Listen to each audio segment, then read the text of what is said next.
Romans 2 verses 1 to 16. God's righteous judgment. You, therefore, have no excuse, you who pass judgment on someone else, for at whatever point you judge another, you are condemning yourself, because you who pass judgment do the same things. Now we know that God's judgment against those who do such things is based on truth.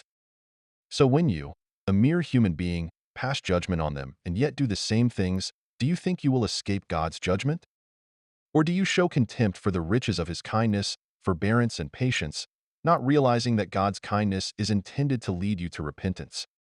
But because of your stubbornness and your unrepentant heart, you are storing up wrath against yourself for the day of God's wrath, when his righteous judgment will be revealed. God will repay each person according to what they have done. To those who by persistence in doing good seek glory, honor, and immortality, he will give eternal life. But for those who are self-seeking and who reject the truth and follow evil, there will be wrath and anger. There will be trouble and distress for every human being who does evil, first for the Jew, then for the Gentile. 10 But glory, honor, and peace for everyone who does good, first for the Jew, then for the Gentile. For God does not show favoritism. All who sin apart from the law will also perish apart from the law, and all who sin under the law will be judged by the law.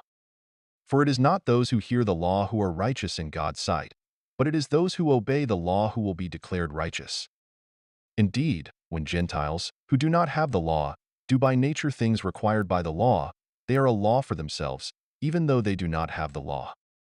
They show that the requirements of the law are written on their hearts, their consciences also bearing witness, and their thoughts sometimes accusing them and at other times even defending them.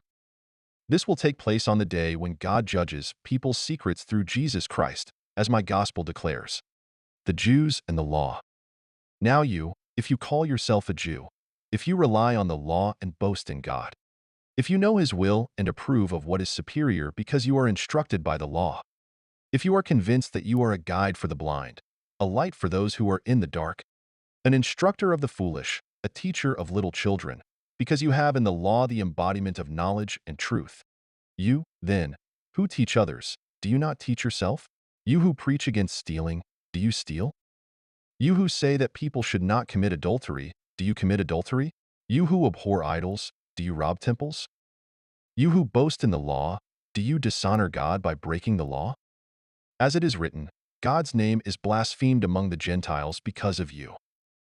Circumcision has value if you observe the law, but if you break the law, you have become as though you had not been circumcised. So then, if those who are not circumcised keep the law's requirements, will they not be regarded as though they were circumcised?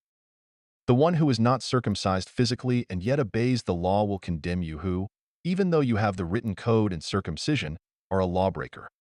A person is not a Jew who is one only outwardly, nor is circumcision merely outward and physical.